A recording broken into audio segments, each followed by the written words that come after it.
right, welcome back to another episode of My Corner of the Universe. Today, we had the pleasure of interviewing Wayne Winsley from Brave Enough to Fail. He has a nonprofit it's an amazing organization that's really specialized in to help young kids get on track and get motivated to basically live the lives of their dreams, whether that's, like he says in the interview, to be a chef or to go into a trade or to go to college and become a doctor.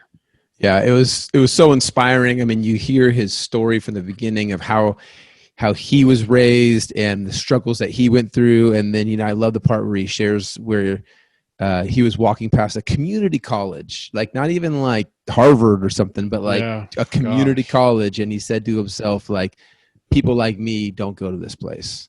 That's not for people like me. And just, a moment in his life where he overheard a conversation and then he took an action to make a decision. It completely changed the trajectory of his life. Now he's paying it forward so many times. It's inspiring. I love listening to people who have that motivational spirit and are taking the action to empower other people. It's such a refreshing interview and just discussion with Wayne. Yeah. And, when we started this podcast, one of the main ideas behind it is we can be making an impact in someone's life and they might not even know it. And, Wayne relays that story about how his friend and the father of his friend, kind of said something that they don't even remember the conversation, yet it had such a huge impact that, Wayne decided to take action, like Vaden said. And, that's what we can all do. So if you're listening to this and you like what Wayne's doing, even if you don't have kids, this is something that as communities, we need to start instilling into our schools, because I feel like we have a generation of lost kids, especially during this time of pandemic where everyone's at home and their normal routine is thrown off. So reach out to your local schools, whether it's principal, superintendent, board of supervisors, whatever it may be. And let's get this program out there. Yeah, absolutely. And so I hope you guys enjoy the episode. If you like it, make sure you're subscribing to us on, iTunes, Apple Podcasts, Stitcher, wherever you're listening.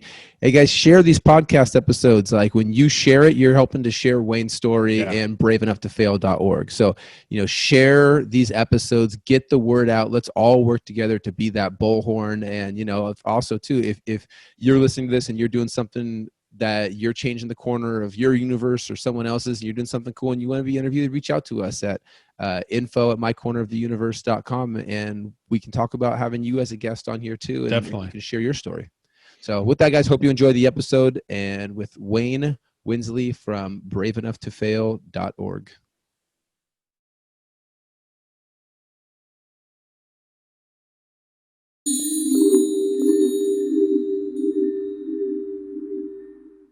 Welcome to another episode of My Corner of the Universe. Today, we are joined by Wayne Winsley from braveenoughtoffail.org. Wayne, thank you so much for taking the time to join us today. Absolutely my pleasure, gentlemen. So before we get too deep into everything, just kind of give us a background on what is Brave Enough to Fail and kind of how it all got started. Okay. Brave Enough to Fail it's an educational nonprofit that provides free motivational presentations and scholarships to high schools. We are the first nonprofit in America to combine motivational messaging, student resources, and financial aid in one package to help students succeed in school and beyond. Wow, that's awesome. So did you, what kind of was the spark to get it started? Was it a child of yours that you had that you're like, hey, I want to, I want to provide this service? Was it something that you saw in the community? What was it that made you say, you know what, I need to take this step and start doing this? To answer that question, I have to tell you a little bit about myself. Okay. Because it will put the organization in context. Let's hear it. I was born in Cleveland, Ohio, raised by a single parent, which makes me a Browns fan. So, hey, that's not too bad this year. That's not too bad this year. Been rough. It's been rough. Suffering is baked into my blood. Yeah. But I was raised by a single parent, not my mother or my grandmother, but my great-grandmother. Wow. The Wow. woman that raised me was born in 1911. Wow. And when she became too old to take care of me, I ended up in the social welfare system. I was in an orphanage. They call them group homes now, but back then it was still an orphanage. And from there, I went to Boys Town, which is. How old were you at that time? What's that? How old were you at that time? I was 13 Okay. when I went in. And along the way, I failed 8th grade the first time. And second time around in 8th grade, I'm in the system now, and I pretty much gave up on school. If you added up the days that second time in 8th grade that I went to school, stayed all day without skipping any classes, it would realistically add up to about 2 weeks. Wow. So I was this 14-year-old black kid walking around the streets of Cleveland with no plan, no nothing. Statistically, I was going to wind up in one of two places, prison or the cemetery. What changed the direction for me was a conversation that I overheard. They weren't even talking to me. A friend of mine, I was at my buddy's house, and his dad was talking to him about his report card. He wasn't very happy. It was that awkward moment, when you're at your buddy's house and he's getting yelled at, and you're just trying to be invisible over in the corner, like, don't, see me, hoping he doesn't get a beating, If not, I'll put it on YouTube. But one of the things that his dad said to him was, always strive for excellence. I don't care what you do, just be excellent at something. Excellence will overcome poverty, prejudice, and adversity every time. Just be excellent at something. Wow. Now, for whatever reason, that stuck in my head. Now, those two gentlemen are still in my life today. Neither one of them remember that conversation. I like to say that God was talking to me that day. Yeah. And because of that conversation, I made a choice. I chose to go back to school and actually work at it. Now, did I suddenly become an A student? No. I've been disengaged for like 2 years. I got some A's and B's. I got C's in math, which I celebrated like A. Like, yeah, right? 70? Yes! Yeah. But the long and short of it is I graduated high school, didn't go to prison, obviously not in the cemetery yet, went on to serve my country honorably in 2 tours in the U.S. Navy, aboard the USS Enterprise, the carrier, and enjoyed a 20-year career as a radio broadcaster. Oh, wow. So I am living proof that a message can change the trajectory of a child's life. Oh, I love it. This is great. That is why I've dedicated the rest of my life to delivering that message to as many young people as possible. And brave enough to fail simply means being brave enough to risk failure is a non-negotiable requirement for success in anything. Yes. Whether it's starting a podcast, there's no guarantee that it's going to succeed. Right. But you have to have the courage to go for it and risk the failure. Sports, politics, anything. Having the courage to risk failure is an absolute requirement for success. And even our logo, the lion with the wings, Yeah. it means it takes the courage of a lion to fly like an eagle. Oh, that's great. Nice. Yeah, I like it. So, and now I fast forward to how I actually started the organization. After radio, after 20 years in radio, I was trying to figure out, okay, what do I translate that into as another career? Mhm. And I hooked up with the employment website, monster.com. And they had a program called Making It Count, where they hired speakers to go to schools and give their presentation. Well, I got hired as one of their speakers, spoke at about 200 colleges and high schools around the country. Yeah. And that program went out of business. And I looked at, not the website, but the program. It went out of business. And I looked at why it went out of business. Well, first of all, in the course of my going to these schools, I learned two important things. Number one, educators are desperate for anything that will get more kids to invest themselves in their own education. Now, either of you have kids? Yep. Yes. Each have kids. Okay, so you know that there is no program or anything that can get your child to study if he or she flat out doesn't want to. Yeah, Yep. absolutely. If they flat out don't want to, there's not a lot you can do. Yeah. Well, the other thing that I noticed is the schools that would benefit most from programming like that have no money to pay for it. Mm-hmm. Right. So I looked at why Making It Count failed, and I realized that it failed because their business model was too big for what they were doing. They had like 300 speakers on staff, flying us all around the country. The budget was millions of dollars. So they lost a couple advertisers, and it collapsed because it was a for-profit thing. Mm-hmm. So what I did is I decided I'll take that business model, shrink it, make it a nonprofit so that it's free to the schools and the students, and grow it from a local level back out to a national level.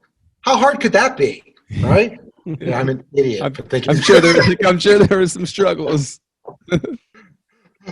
But that's really what we do. That's how it started.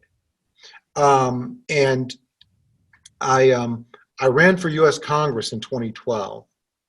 And I was recruited basically to run for Congress. I was actually just getting over prostate cancer at that time, and a bunch of people were like, "You should run for Congress." Yeah, I'm like, I'm trying to raise money for this like idea that I have. Yeah. But I didn't win the election.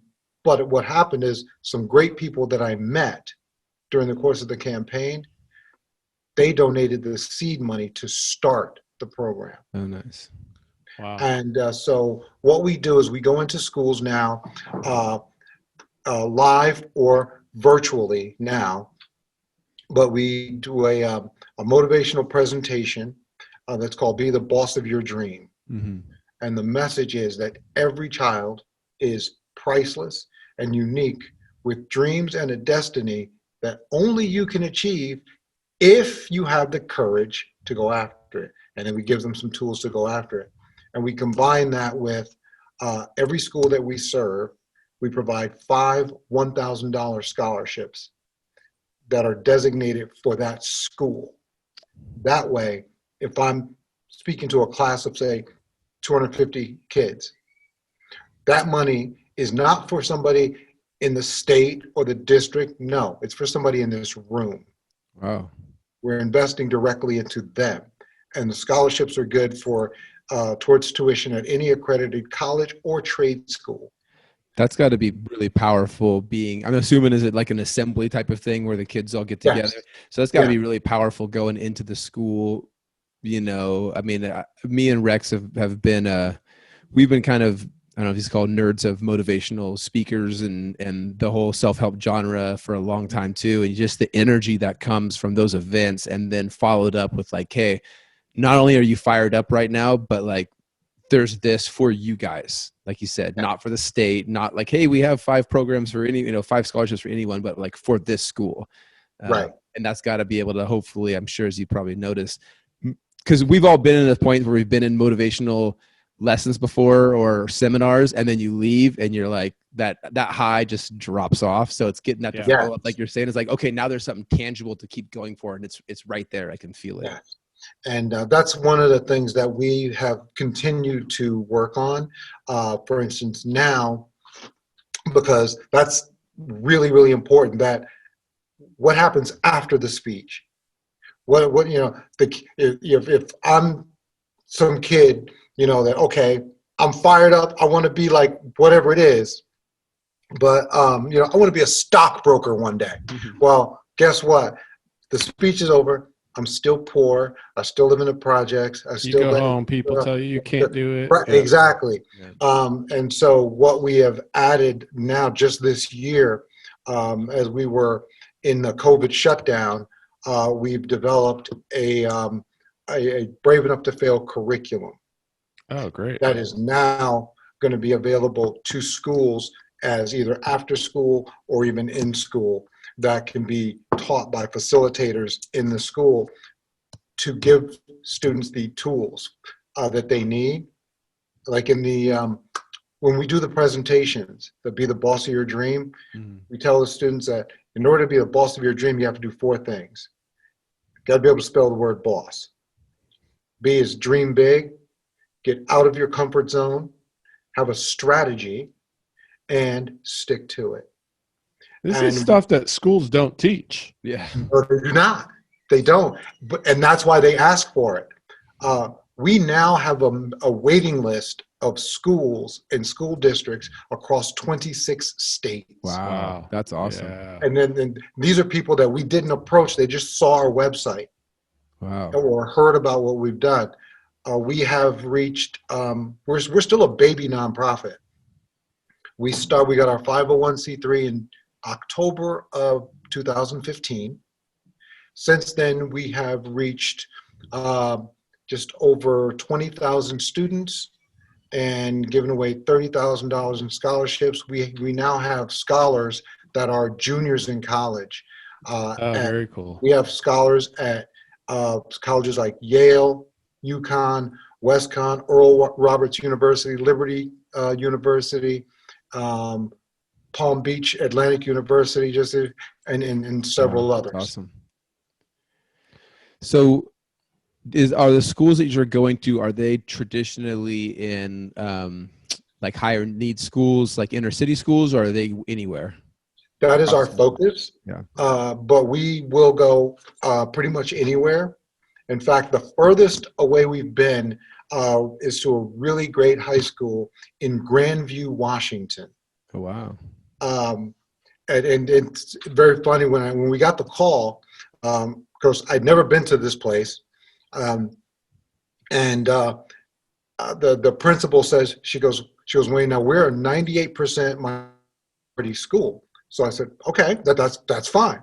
That's fine. And I'm looking at the map and I'm like, wow, there's black people there? Yeah. Like, well, because to get to this place, I had to fly into Seattle. I took another small plane back across the mountains to Chaska, Washington, Wow. and then took a rental car and drove an hour to get to the town where I was actually going. Wow. Yeah, that's in the middle of nowhere.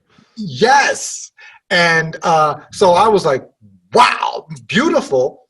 And it turns out the population I was speaking to, it was Native Americans and Mexicans predominantly, because it's ranch country. Oh, gotcha. Yeah, And we were right outside the Yakima Indian Reservation. Mm. So, the term minority, it turns out, is relative in America Right. Yeah. to that makes sense. location. Yeah.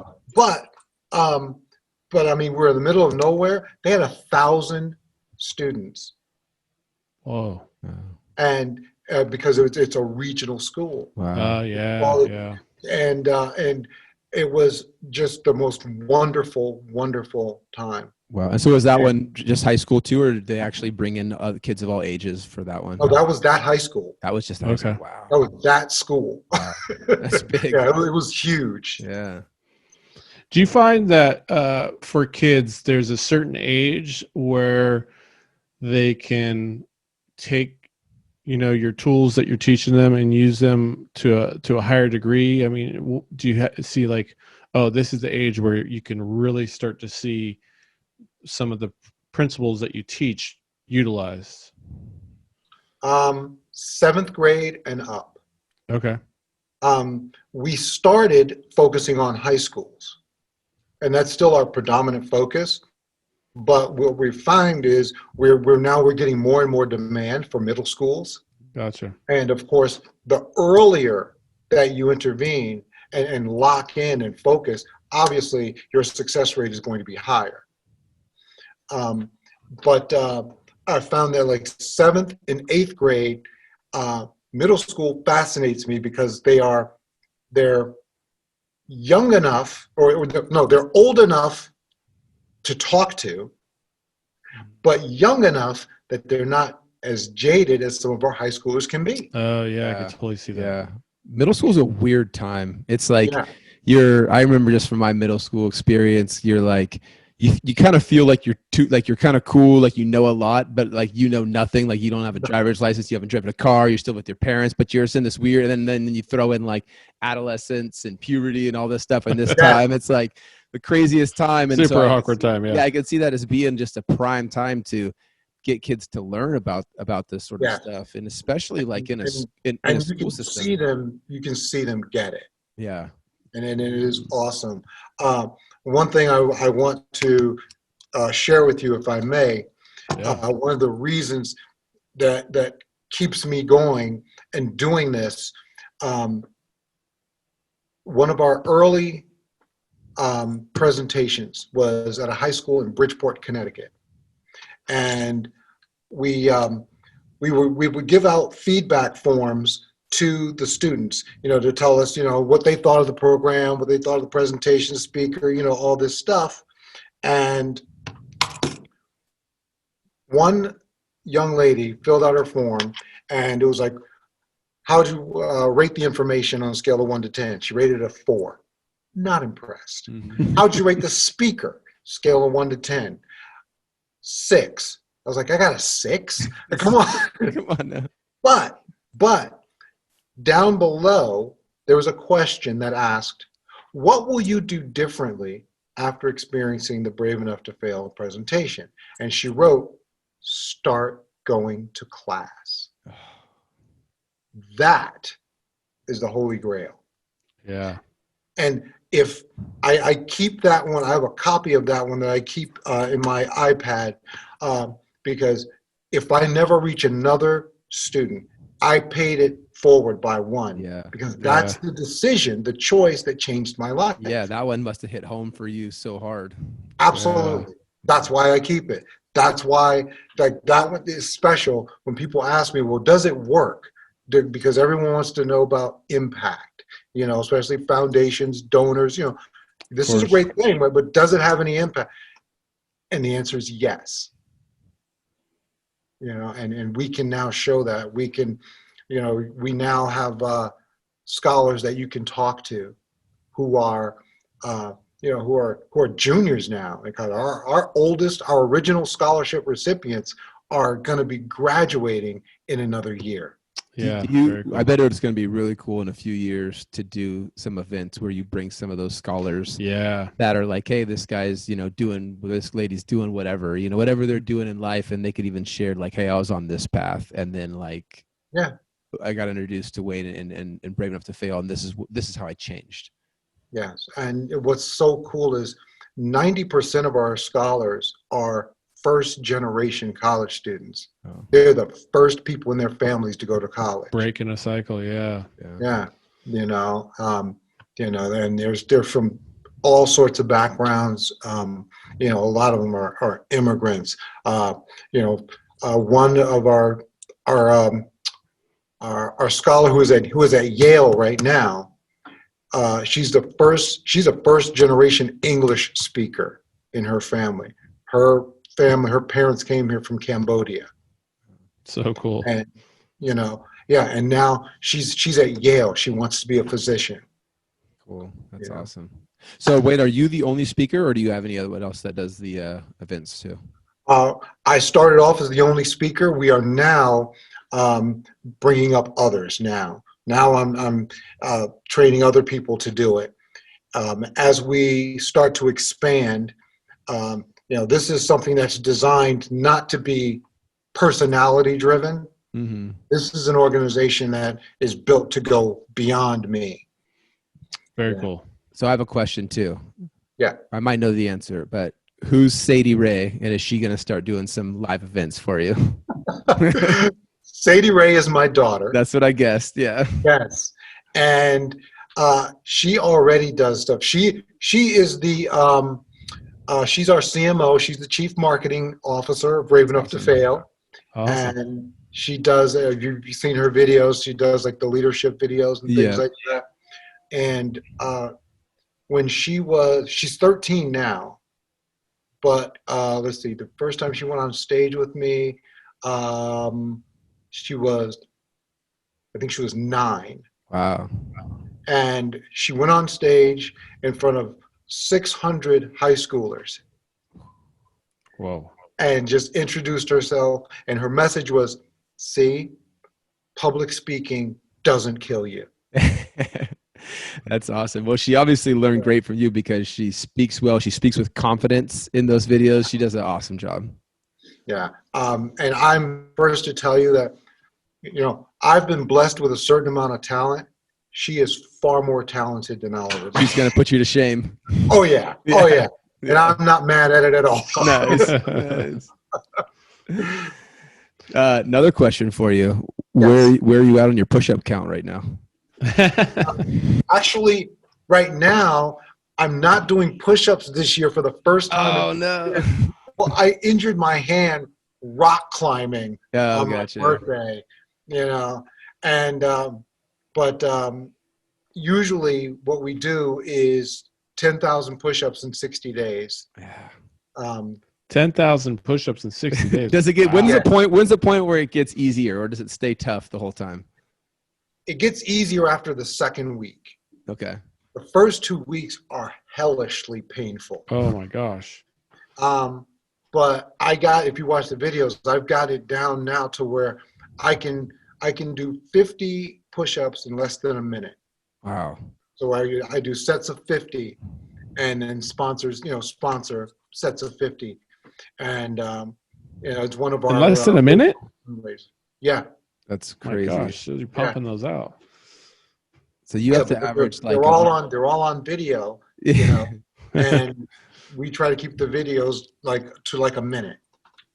Yeah, that's awesome. Wow. That's it's just such a cool thing. It's fun. It's something that everybody could do, but everyone's like, yikes, I don't know if I want to do that. You Well, know? like, the walkathons or the run, people do that. This is like another level.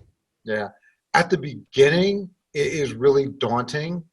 When you're looking at the number, the tally, it's like, okay, only 9,050 to go. Oh, man. Crap. But it's really the kids that are the main motivation. If you look at because I'm also a teacher, Okay. and my students are really what get me through it, because I they're can see the that, biggest yeah. cheerleaders, and you can't let them down. You can't. Yeah. What grade are you teaching? Right now, I teach grades 6, 7, and 8. I teach middle school history. I'm actually in my classroom right now. Oh, Okay. nice, cool. Oh, you got everyone. That's all you guys. So you guys, in California here, we actually are almost about to go to in classroom teaching here, but at least in our county and district, but not yet. Yeah, we're a small private school, and we've been lucky enough, everybody's healthy and everything, Yeah. and we are offering all 3 options. Oh, nice. We have open 5 days a week. Some students come on, they're hybrid. They're Monday, Tuesday, Wednesday, and they're home Thursday, Friday. And then we have a few students that are all remote. Nice. So does that mean you get to keep that Brave Enough to Fail flag there all day long in the classroom? Oh yeah, that's it. Yeah, That's that's what it awesome. is. Nice. I teach this. Yeah. That's Oh, yeah. You look at the walls in my room. Okay, this everybody gets this. That's awesome. Like this, your gift, your talent will reveal itself. You just need to be brave enough to follow it. Yeah. That's probably one of the biggest keys to life that, is so many people are afraid to fail. And I feel like our school system kind of teaches that with the grading system, like, oh, you get an F, you failed. It's like a bad thing, Yeah. And It, you're it, able it to is, help rebound people out of that, I think.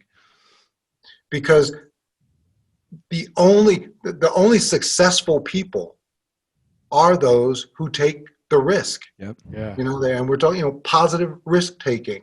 But everybody, I mean, you look at the richest people in the world. Okay, your Elon Musk's, Mhm. Bezos, like all those guys. They took a shot Yep. on an idea Yeah. that at the time most of their contemporaries and their peers told them that was stupid. Yep. Yep. I remember when I was in college in an economics class, I did a report on Amazon when they were a non-profitable book company. Yeah, And I wish I would have bought some stock in them right after that presentation. But I probably was in the same point of like, who knows what this company's even going to do? They probably they never made any money. They're probably just going to fail out. yeah. And think about this. He started that on nothing more than a thought he had about an algorithm. Yeah. Gosh, So I also just read, if I don't know if Rex, if you actually read, it was Audible, but Shoe Dog, the Phil Knight story, the Nike story. It's a great book too, just about the same thing, about he failed so many times and struggled so many times, and it was just the perseverance and following that dream. And just like what Wayne said, like, you are the boss of your dream. And if you don't change your mindset to saying that I am the boss of my dream, somebody else will be the boss of your dream. And Right. So true. we don't want that. No, and it is so fundamentally like drilled into us. When I give my presentations at schools, I say that I call it the big lie. The big lie is to fail is bad, just like you pointed out, and we've all heard it. Many times we hear it from the people that love us the most. Our parents will tell us, don't do that. You don't want to do that. Do something safer. Do something, because they love us, not because they're trying to sabotage us, but it becomes like the boogeyman in the closet, to fail is bad. Whoa, but the truth of the matter is, fear of failure is not even natural. We're not born with it. That's how babies learn to walk. Yeah. Trial and error, failing over and over until they get it right. Yeah. It's only as we grow up that we learn fear of failure. Yeah. So do you find are there different things that motivate adults from kids? Or is it same structure? Same structure, different reference. Gotcha. That makes sense. You have to meet each audience where they are.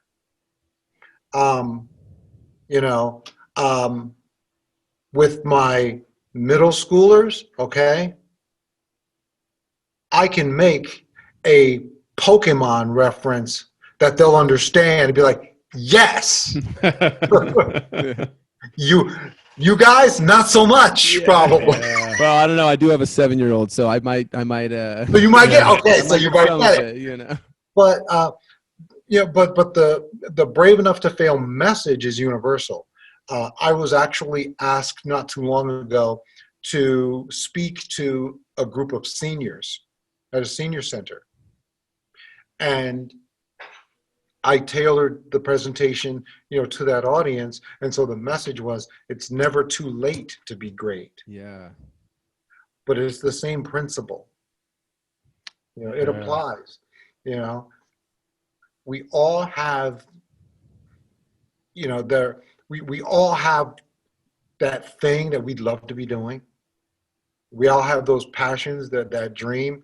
And the key is finding the thing that you're good at and that you like to do, and aligning it so that you can provide for yourself with it, or so that you can enjoy it. Because maybe your joy is cooking, but you don't want to be a restaurant owner or a world-class chef. Maybe your passion is you want to be the person that cooks for your friends. That everybody wants to come to your place and eat because you can lay it out like nobody's business, But however that joy expresses itself in your life, like that's what success means to you. It doesn't always have to be money. You know, your Right. dream, your passion can make you happy without, you know, all the financial stuff. Now, it's great when it can do both, Mhm. you know, and that's one of the things that I tell the kids, like, okay, and everybody can understand this. How would you like to be brilliant, happy, and rich? Yes! Okay. First of all, you got to find the thing that you love to do, that you're good at, because it's hard to be brilliant at something you hate. Mhm. You cannot be great at something that you absolutely detest. Right. So it has to be something that you love to do, because then you'll be brilliant at it, and then you'll be happy doing it.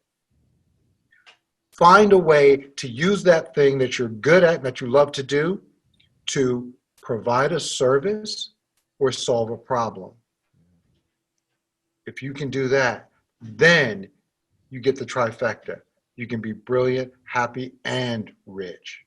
That's so Yeah, that's good. good. That's so good. I think that message is so powerful, especially for where we live at right now. And I don't know if you want to, if you're able or want to touch on it, just from, you know, being around kids, being an educator and seeing what kids have kind of had to go through this last 6 months. And, you know, we've heard a lot about just like high levels of depression and situations where kids are at right now, and how important not just that message, what you just said, but your whole overall vision is for the youth right now. I see it as something that's just monumental. And I wish that there was, you could be whatever, you know, live or Zoom these seminars to all these kids, because they need this message Yeah. right now.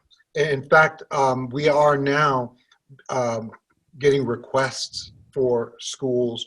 Now, it's basically Brave Enough to Fail has been placed under the umbrella of social emotional learning. Mm. I'm in Connecticut. Just recently, the school superintendent of Bridgeport, Connecticut, one of our larger school systems, and the principals have formally requested Brave Enough to Fail for all the high schools in that city. That's great. And because you're absolutely right, our kids are traumatized right now. And you know, we're out with all the racial stuff, all the pandemic stuff, like all the stuff. Yeah. So It's a now they're coming back into school after having been out for 6 months, and teachers have the job of re-inspiring and remotivating these kids to learn. And think about it, if you're from a place where you're already your home life is already kind of hellish because you're living in poverty, your parents live in poverty, and now why should I bother? Yeah. There's not there. I got no shot. Yeah. Why should I bother? And our goal is to answer that question.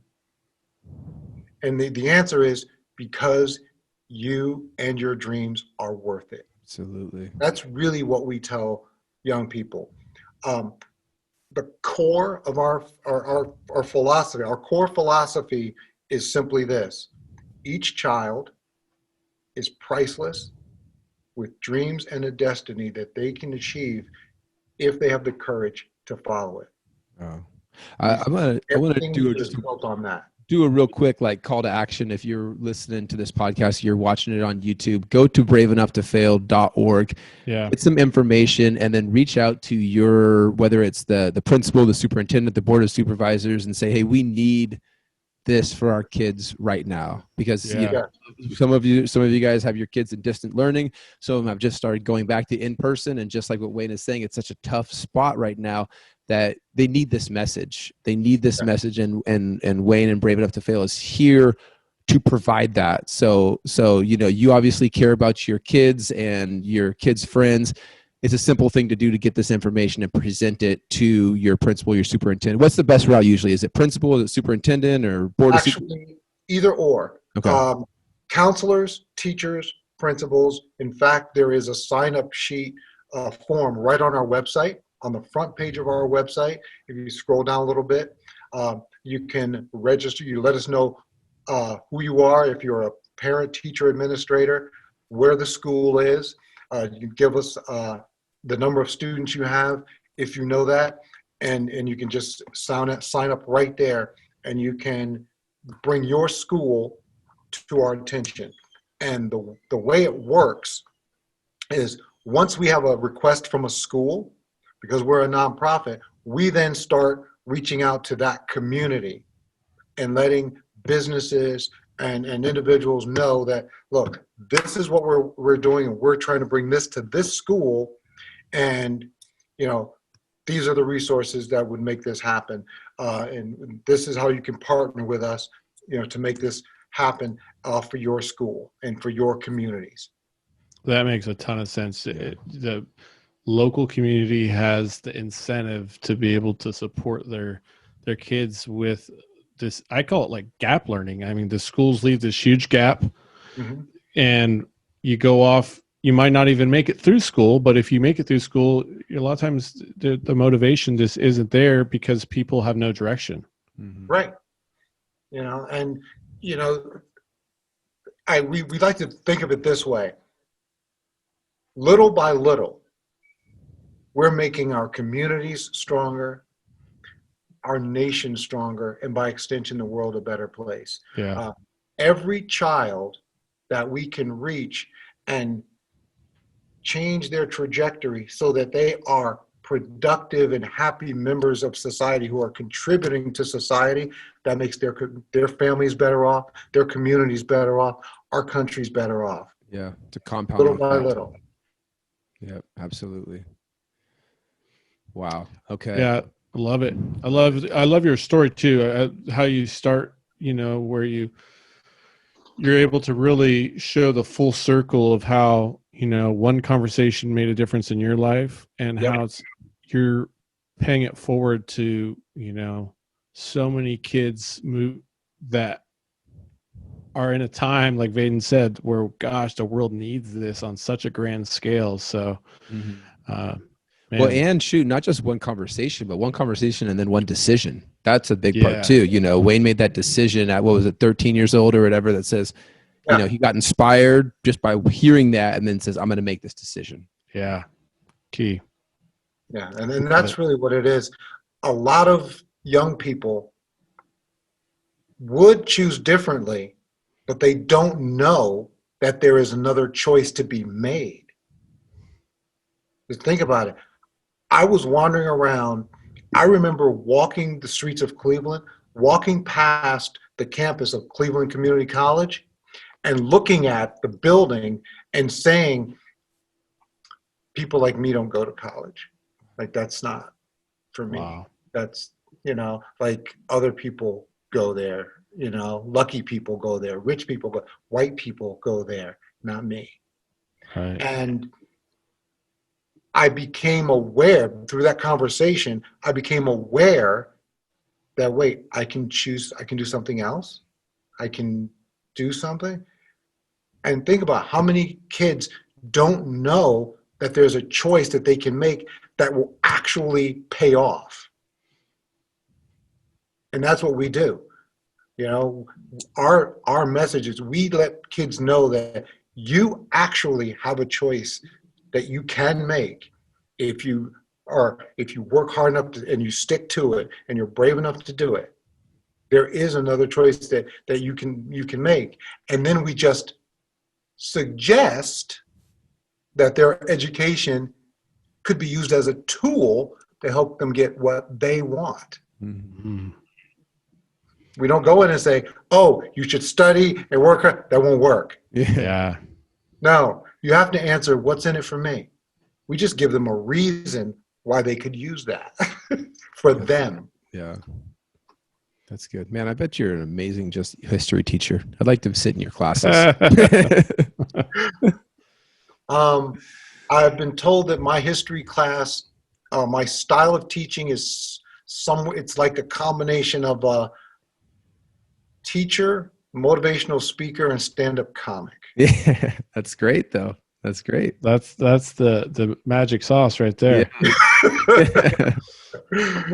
So they seem to have fun, and I've been told that they learn some stuff too. Yeah, So. that's good. That's important too. So Wayne, let everybody know we mentioned braveenough2fail.org. How can people support you? What's the best way that you can have people support you or use your, reach out to you for your services? Okay. You can reach out to us through the website. You can fill out the form, get on our mailing list, support us. We are a 501c3 nonprofit, so we survive on charitable donations. All the scholarships that we provide, the services, everything we do is at no cost to schools or students. So if you like what we're doing and you would like to contribute and donate, hit the donate button on the website, get in touch with us and get involved. Yes, and you guys, we talked about a little bit at the very beginning. You guys have some swag, so I'm going to get myself a T-shirt or a hoodie or something like that. Do you also still have the Amazon Smile as well right now, or not? Yes, I forgot. I always forget to promote that. Yes, thank you. Yes, we are a participant in Amazon Smile. So if you just register Brave Enough to Fail as your charity, Amazon will make a donation on your behalf every time you shop online. Doesn't get any easier than that. It doesn't get any. Yeah, we're all shopping on Amazon. You might as well have your money. Exactly. So you can help inspire students every time you shop online. Yeah. Yeah, I love it. Just don't tell our wives that, then we'll give them a reason to buy more stuff. Well, Wayne, it's been a pleasure. Yeah. I really, really appreciate it. Gosh, it's inspiring listening to you. I hope that everyone who listens to this episode is extremely inspired. And I hope that they take that call to action to reach out to their principals, their superintendents, to get you in the schools all around in their areas, because it's needed. Thank you guys so very much. Yeah. You guys are so generous for having me on. I really appreciate it. Yeah, it's our pleasure. Thanks so much. All right. Well, you guys have a good one. Yeah, you too. Thanks again, Wayne.